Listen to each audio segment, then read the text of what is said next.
Hello everyone. CAPF को target करते हुए हम 10 क्वेश्चन डेली लाते हैं। आज है 31 मार्च 2021। पिछले 2 दिनों की हमने हॉलीडे ली है, तो इसलिए फिर से 10 क्वेश्चन करते हैं। शुरू करते हैं। Question number 1, which one of the following is not an alloy. तो इसमें से एलॉय कौन सा नहीं है बताना है। एलॉय क्या होता है? मिश्र धातु। 18 कैरेट गोल्ड तो एक एलॉय ही है, क्योंकि प्योर गोल्ड नहीं हुआ। सोल्डरिंग मेटल, ये भी एलॉय है। स्टील एलॉय है। ग्रेफाइट एलॉय नहीं है। ग्रेफाइट, जिसको आर्किकली प्लम्बागो भी कहते हैं, is a crystalline form of element carbon with its atom arrange in A hexagonal structure. Okay, it occurs naturally in this form and is the most stable form of carbon under standard position. Next, correct match बताना है। Lactose है glucose plus galactose से मिलकर बना है। Sucrose glucose और fructose से मिलकर बना है, ये भी ठीक है। माल्टोज ग्लूकोज और ग्लूकोज से मिलकर बना है, तो ये सभी सही मैच हैं। लैक्टोज, ग्लूकोज और galactose also known as milk sugar, क्योंकि ये मिल्क में मिलता है। Lactose is found in milk and milk product. Maltose glucose and glucose से maltose is found in malt beverages such as beer and malt liquors. The thermal power plant of Bokaro is located at. Bokaro thermal plant कहाँ है बताना है। तो Bokaro thermal power plant है झारखंड में। कोल झारखंड के बोकारो के अलावा थर्मल पावर प्लांट्स मैंने यहाँ लिख दिए हैं, एक बार नज़र डाल सकते हैं। During which among the following event Bal Gangadhar Tilak was given the epithet of Lokmanya. Tilak को लोकमान्य की उपाधि कब दी गई? ए, स्वदेशी मूवमेंट के दौरान। Non cooperation movement.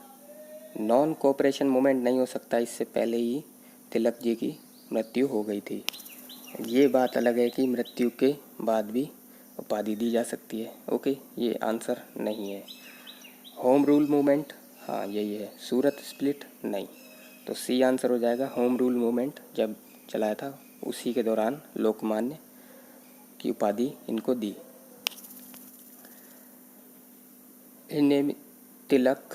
The name of Tilak became a household name during the Home Rule movement, and this let him earn the epithet of Lokmanya.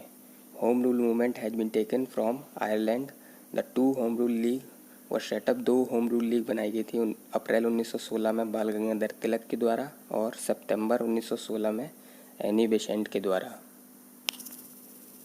किस state ने पास किया है अभी स्पेशल आर्म्ड फोर्स बिल 2021? तो ये किया है बिहार ने। The Bihar assembly witness bedlam as it pass the Bihar special arm police bill 2021 amid protest by the opposition inside and outside the house. ठीक है, अपोजिशन हो रहा है इसका। The Motilal Nehru committee which submitted its report in 1928 had which of the following point. तो Nehru report 1928 जो मोतीलाल नेहरू के द्वारा दी गई थी, उसमें उनकी मेन डिमांड क्या थी?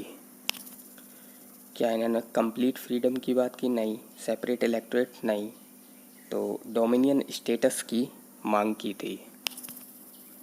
The Nehru report of 28 August 1928 was a memorandum to appeal for a new dominion status and a federal setup of government for the constitution of India। तो डोमिनियन स्टेटस की इन्होंने मांग की थी। सेपरेट इलेक्टोरेट को तो इन्होंने कहा था कि अबोलिश कर दिया जाए। What is the principal language of Nagaland? Nagaland की मेन लैंग्वेज बतानी है, तो ये है English. In 1967 Nagaland assembly proclaimed Indian English as the official language of Nagaland. ठीक है, तो ऑफिशियल लैंग्वेज इंग्लिश है। Other than English Nagamese based on Assamese is widely spoken. English के अलावा नागामीज भी बोली जाती है। Which of the following city of Tamil Nadu is known as world largest producer and most important trading centre of turmeric in Asia. ठीक है, तो ये इरोड है। इरोड हल्दी को जीआई टैग भी मिला था, आपने सुना होगा। In the state of Tamil Nadu in south India, city of Erode, जिसको येलो सिटी भी कहा जाता है, is the world largest producer of turmeric, followed by Sangli जो कि महाराष्ट्र में है।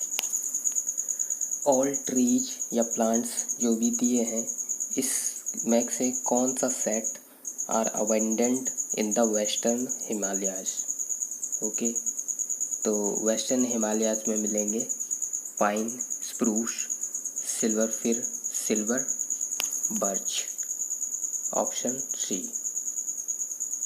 Okay, the western Himalayas region extend from Kashmir to Kumaon temperate zone is rich in forest of cheer, pine, other conifers and broad-leaved temperate trees.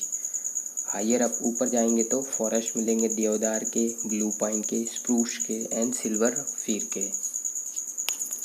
Last question, as you go down into a well your weight, अगर तुम कुएं में अंदर जाओ तो तुम्हारा wait क्या होगा? इंक्रीज होगा स्लाइटली या डिक्रीज होगा स्लाइटली या फिर सेम रहेगा?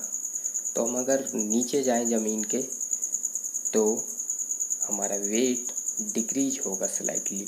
Okay, because acceleration due to gravity decrease with an increasing in height. अगर हम ऊपर भी जाते हैं तो भी ये डिक्रीज होगा, और अब अगर डेप्थ में जाएंगे तब भी डिक्रीज होगा। बट ये रेट ऊपर जाने से और नीचे जाने में रेट जो डिक्रीजमेंट होगा उसके रेट में डिफरेंस होगा। Okay, that is all for today. Thank